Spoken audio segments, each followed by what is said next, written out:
Hi everyone, ई sign academy में आप सभी का स्वागत है। आज का हमारा टॉपिक है वैदिक सभ्यता। इसे वैदिक सिविलाइजेशन भी कह सकते हैं। फ्रेंड्स, अगर आप किसी भी प्रतियोगी परीक्षा की तैयारी कर रहे हैं तो यह वीडियो आपके लिए बहुत ज़्यादा हेल्पफुल होने वाली है, क्योंकि इस वीडियो में हम वैदिक सभ्यता से रिलेटेड सारे इम्पोर्टेंट क्वेश्चन को करने वाले हैं। तो चलिए देर ना करते हुए क्वेश्चन स्टार्ट करते हैं। फर्स्ट क्वेश्चन है आपके लिए, वेदों की संख्या कितनी है? Option A 6, B 5, C 2, D 4। तो आपको बताना है कि वेदों की संख्या कितनी है। इस क्वेश्चन का राइट आंसर हो जाएगा ऑप्शन डी 4। वेदों की संख्या 4 है। तो 4 वेद कौन कौन से हैं? ऋग्वेद, यजुर्वेद, सामवेद और अथर्ववेद। पहले वेदों की संख्या सिर्फ 3 हुआ करती थी और उसे संयुक्त नाम दिया गया था त्रयी। तो कभी कभी क्वेश्चन बनता भी है कि त्रयी में कौन कौन से वेद शामिल थे। तो इसका आंसर हो जाएगा ऋग्वेद, यजुर्वेद और सामवेद। अथर्ववेद बाद में आया है। नेक्स्ट क्वेश्चन, सबसे पुराना वेद कौन सा है? Option A Atharvaveda, B Samaveda, C Rigveda, D Yajurveda. तो आपको बताना है कि इसमें से कौन सा वेद सबसे पुराना है। तो इस क्वेश्चन का राइट आंसर हो जाएगा ऑप्शन सी ऋग्वेद। इस क्वेश्चन को इस तरह से भी पूछा जा सकता है कि सबसे पहला वेद कौन सा था या फिर सबसे पुराना वेद कौन सा है। तो दोनों का आंसर हो जाएगा ऋग्वेद। नेक्स्ट क्वेश्चन, गायत्री मंत्र का उल्लेख किस वेद में है? Option A Atharvaveda, B Samaveda, C Yajurveda, D Rigveda. तो आपको बताना है कि इनमें से किस वेद में गायत्री मंत्र का उल्लेख है। तो इस क्वेश्चन का राइट आंसर हो जाएगा ऑप्शन डी ऋग्वेद। ऋग्वेद को टोटल 10 मंडलों में बांटा गया है और उसमें जो तीसरा मंडल है उस पर गायत्री मंत्र का उल्लेख है।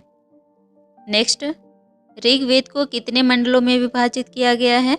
Option A 10, B 9, C 12, D 15। तो इस क्वेश्चन का राइट आंसर हो जाएगा 10, यानी कि ऋग्वेद को टोटल 10 मंडलों में बांटा गया है। तो आपका राइट आंसर हो गया ऑप्शन ए। नेक्स्ट, गायत्री मंत्र का उल्लेख ऋग्वेद की किस मंडल में है? Option A 6, B 9, C 3, D 2। तो आपको बताना है ऋग्वेद को जो 10 मंडलों में बांटा गया था उसमें से किस मंडल में गायत्री मंत्र का उल्लेख है। तो इस क्वेश्चन का राइट आंसर हो जाएगा ऑप्शन सी, यानी कि 3। गायत्री मंत्र का उल्लेख ऋग्वेद के तीसरे मंडल में किया गया है। नेक्स्ट, ऋग्वेद का कौन सा मंडल सोम देवता को समर्पित है? Option A 9, B 10, C 7, D 8। तो इस क्वेश्चन का राइट आंसर हो जाएगा ऑप्शन ए 9। ऋग्वेद का जो 9वां मंडल है वो सोम देवता को समर्पित है। और याद रखिएगा, सोम देवता को जंगल का देवता भी कहते हैं। तो कभी कभी क्वेश्चन पूछता है कि जंगल के देवता कौन थे, तो उसका आंसर हो जाएगा सोम देवता। नेक्स्ट, ऋग्वेद में अघन्य शब्द का प्रयोग किसके लिए किया गया है? ऑप्शन ए ब्राह्मण, बी पुरुष, सी स्त्री, डी गाय। तो आपको बताना है कि इनमें से किसे अघन्य कहा जाता है। तो इस क्वेश्चन का राइट आंसर हो जाएगा ऑप्शन डी गाय। ऋग्वेद में गाय को अघन्य कहा गया है। अघन्य शब्द का अर्थ हो जाता है जो मारने योग्य नहीं है, यानी कि जिसे मारना नहीं चाहिए। वैदिक काल के जो लोग थे उनके प्रिय पशु गाय हुआ करता था। उस टाइम पे गाय को समृद्धि का प्रतीक माना जाता था। तो गाय की जो हत्या करते थे उन्हें मृत्युदंड दिया जाता था। और यही कारण था कि उस टाइम पर गाय के लिए अघन्य शब्द का प्रयोग किया गया था। नेक्स्ट, वैदिक काल में किस नदी को सदनीरा कहा गया है? ऑप्शन ए सिंधु नदी, बी रावी नदी, सी गंगा नदी, डी गंडक नदी। तो इस क्वेश्चन का राइट आंसर हो जाएगा ऑप्शन डी गंडक नदी। वैदिक काल में गंडक नदी को सदनीरा कहा गया है। फ्रेंड्स, यह क्वेश्चन भी बार बार पूछा जाता है, तो इससे भी याद रखिएगा सदनीरा गंडक नदी को कहा जाता है। नेक्स्ट क्वेश्चन, वेदांगों की संख्या कितनी है? Option A 4, B 6, C 8, D 12। तो तो इस क्वेश्चन का राइट आंसर हो जाएगा ऑप्शन बी 6। वेदांगों की संख्या 6 है। वेदांगों की रचना वेदों को समझने के लिए किया गया था। तो वेदों को समझने के लिए 6 प्रकार के वेदांगों की रचना हुई। उसमें से हैं व्याकरण, ज्योतिष, निरुक्त, शिक्षा, कल्प और छंद। तो ये 6 प्रकार के वेदांगों की रचना की गई थी। नेक्स्ट क्वेश्चन, किस वेदांग को वेद की नासिका कहा जाता है? ऑप्शन ए शिक्षा, बी छंद, सी ज्योतिष, डी कल्प। तो इस क्वेश्चन का राइट आंसर हो जाएगा ऑप्शन ए शिक्षा। याद रखिएगा, शिक्षा को वेद की नासिका कहा जाता है। नेक्स्ट, पुराणों की संख्या कितनी है? Option A 5, B 10, C 18, D 20। तो आपको बताना है पुराणों की कुल संख्या कितनी है। तो इस क्वेश्चन का राइट आंसर हो जाएगा ऑप्शन सी 18। पुराणों की कुल संख्या 18 है। जैसे कि विष्णु पुराण, मत्स्य पुराण, वायु पुराण, इस तरह से टोटल 18 पुराण होते हैं। नेक्स्ट क्वेश्चन, वैदिक काल में पशुओं का देवता किसे कहा गया है? Option A Rudra, B Indra, C Agni, D Varun. तो इस क्वेश्चन का राइट आंसर हो जाएगा ऑप्शन ए रुद्र। इसे रुद्र या फिर रौद्र भी कह सकते हैं। तो वैदिक काल में रुद्र को पशुओं का देवता कहा गया है। नेक्स्ट क्वेश्चन है, मनुस्मृति पुस्तक के रचयिता कौन है? Option A Manu, B Bhasa, C अश्वघोष, डी पतंजलि। तो आपको बताना है कि इनमें से किसने मनुस्मृति पुस्तक की रचना की है। तो इस क्वेश्चन का राइट आंसर हो जाएगा ऑप्शन ए मनु। मनु के द्वारा मनुस्मृति पुस्तक की रचना की गई थी। मनुस्मृति पुस्तक जो है यह राजनीति पर आधारित सबसे प्राचीन पुस्तक मानी जाती है। नेक्स्ट क्वेश्चन, संस्कारों की कुल संख्या कितनी है? Option A 16, B 17, C 15, D 12। तो इस क्वेश्चन का राइट आंसर हो जाएगा ऑप्शन ए 16। हिंदू धर्म में संस्कारों की कुल संख्या 16 है। नेक्स्ट, सत्यमेव जयते किस उपनिषद से लिया गया है? Option A Maitrayani Upanishad, B Mundaka Upanishad, C Aitareya Upanishad, D Kathopanishad. तो इस क्वेश्चन का राइट आंसर हो जाएगा ऑप्शन बी मुंडक उपनिषद। उपनिषदों की कुल संख्या टोटल 108 है। उसमें से सिर्फ 13 उपनिषद ऐसे हैं जिन्हें की मान्यता दी गई है। और याद रखिएगा, उसमें से जो मुंडक उपनिषद है उस पर सत्यमेव जयते लिखा हुआ है। नेक्स्ट, राजतरंगिणी पुस्तक के लेखक कौन हैं? Option A Panini, B Patanjali, C Kautilya, D Kalhana. तो आपको बताना है इसमें से कौन राजतरंगिणी पुस्तक के लेखक हैं। तो इस क्वेश्चन का राइट आंसर हो जाएगा ऑप्शन डी कल्हण। राजतरंगिणी पुस्तक को कल्हण के द्वारा लिखा गया था। और याद रखिएगा, कल्हण एक कश्मीरी इतिहासकार थे, इसलिए जो राजतरंगिणी पुस्तक है उस पर कश्मीर के राजाओं यानी कि कश्मीर का इतिहास लिखा गया है। नेक्स्ट क्वेश्चन, रामायण में कितने कांड हैं? Option number A 7, B 9, C 12, D 6। तो इस क्वेश्चन का राइट आंसर हो जाएगा ऑप्शन ए 7। रामायण में कुल 7 कांड है। उसमें से जो सबसे बड़ा कांड है वह युद्ध कांड है और सबसे महत्वपूर्ण कांड सुंदर कांड को माना जाता है। और याद रखिएगा, रामायण के लेखक हैं महर्षि वाल्मीकि। कांड का मतलब हम समझ सकते हैं अध्याय से, यानी कि टोटल 7 अध्याय हैं।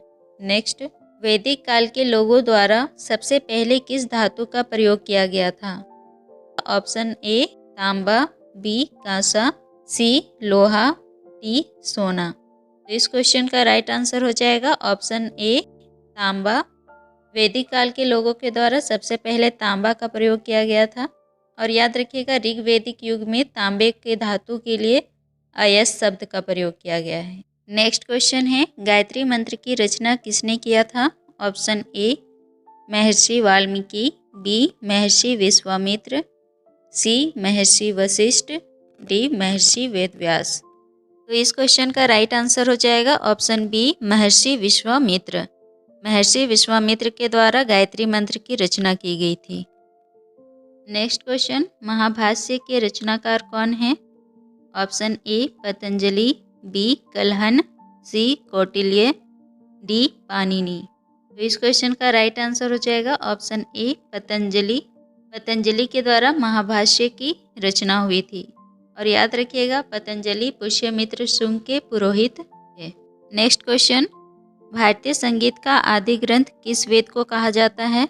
Option A Samaveda, B Yajurveda, C Rigveda, D Atharvaveda. तो इस क्वेश्चन का राइट आंसर हो जाएगा ऑप्शन ए सामवेद। सामवेद को भारतीय संगीत का आदि ग्रंथ कहा जाता है। नेक्स्ट, सबसे नवीनतम वेद कौन सा है? Option A Samaveda, B Yajurveda, C Rigveda, D Atharvaveda. तो इस क्वेश्चन का राइट आंसर हो जाएगा ऑप्शन डी अथर्ववेद। तो सबसे नया वेद कौन सा है? अथर्ववेद है। नेक्स्ट, सबसे बड़ा वेद कौन सा है? Option A Atharvaveda, B Rigveda, C Samaveda और डी यजुर्वेद। तो आपको बताना है इसमें से कौन सबसे बड़ा वेद है। तो इसका राइट आंसर हो जाएगा ऑप्शन बी ऋग्वेद। ऋग्वेद को सबसे प्राचीन और सबसे बड़ा वेद कहा जाता है। नेक्स्ट, वेदों की रचना किस भाषा में हुई थी? Option A Prakrit, B Hindi, C Sanskrit, D Pali. तो इस क्वेश्चन का राइट आंसर हो जाएगा option C Sanskrit.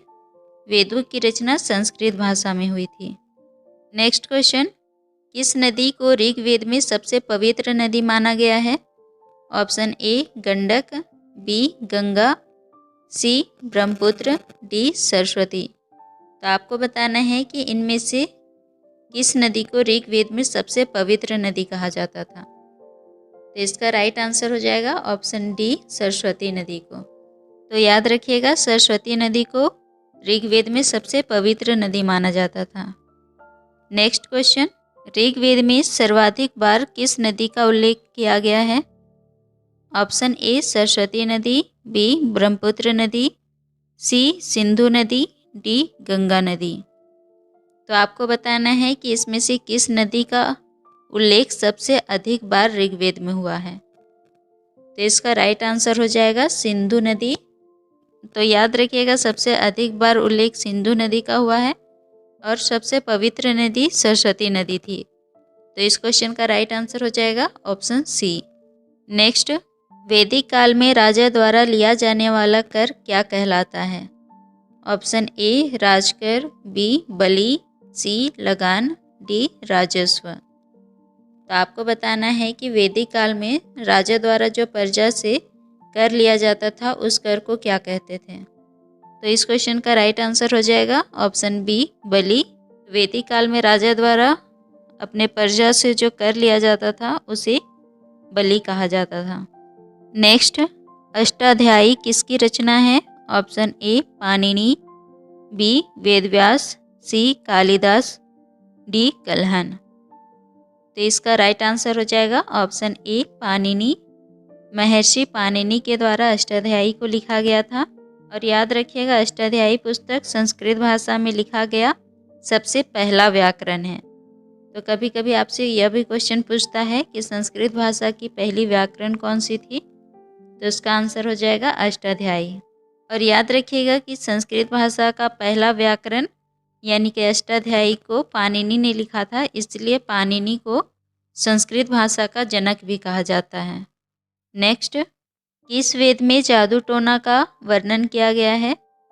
Option A Samaveda, B Rigveda, C Yajurveda, D Atharvaveda. तो आपको बताना है कि इनमें से किस वेद में जादू टोना यानी कि अंधविश्वास की बात कही गई है। तो इसका राइट आंसर हो जाएगा अथर्ववेद यानी कि ऑप्शन डी। अथर्ववेद में जादू टोना अंधविश्वास जैसी बात कही गई है। नेक्स्ट, वैदिक काल में इनमें से किसके लिए यव शब्द का प्रयोग हुआ है? ऑप्शन ए चावल, बी जौ, सी गेहूँ, डी मक्का। तो इसका राइट आंसर हो जाएगा जौ। वैदिक काल में जौ के लिए यव शब्द का प्रयोग किया गया है। तो इसका राइट आंसर हो जाएगा ऑप्शन नंबर बी। और याद रखिएगा, संस्कृत भाषा में भी जौ को यव कहा जाता है। नेक्स्ट, वेदों के अनुसार समाज को कितने वर्गों में बांटा गया है? Option A 2, B 6, C 8, D 4। तो आपका राइट आंसर हो जाएगा ऑप्शन डी 4। वेदों के अनुसार समाज को 4 वर्गों में बांटा गया है। वेदों में वर्ग को वर्ण भी कहा गया है, यानी कि 4 वर्णों में बांटा गया है। वे 4 वर्ण हैं ब्राह्मण, क्षत्रिय, वैश्य और शूद्र। तो वेदों के अनुसार समाज को इन 4 वर्गों में बांटा गया है।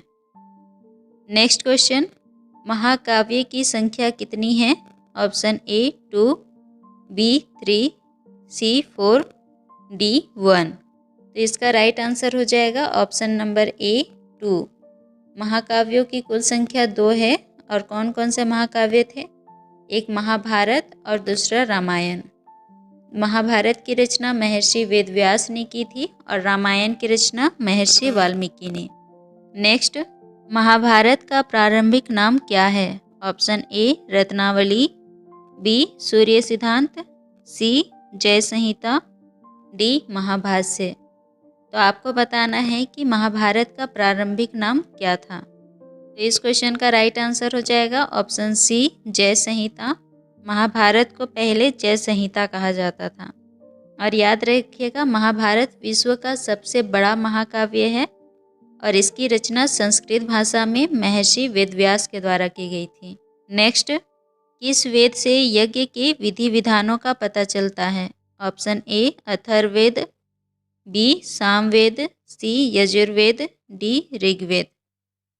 तो इसका राइट आंसर हो जाएगा यजुर्वेद, यानी कि ऑप्शन सी।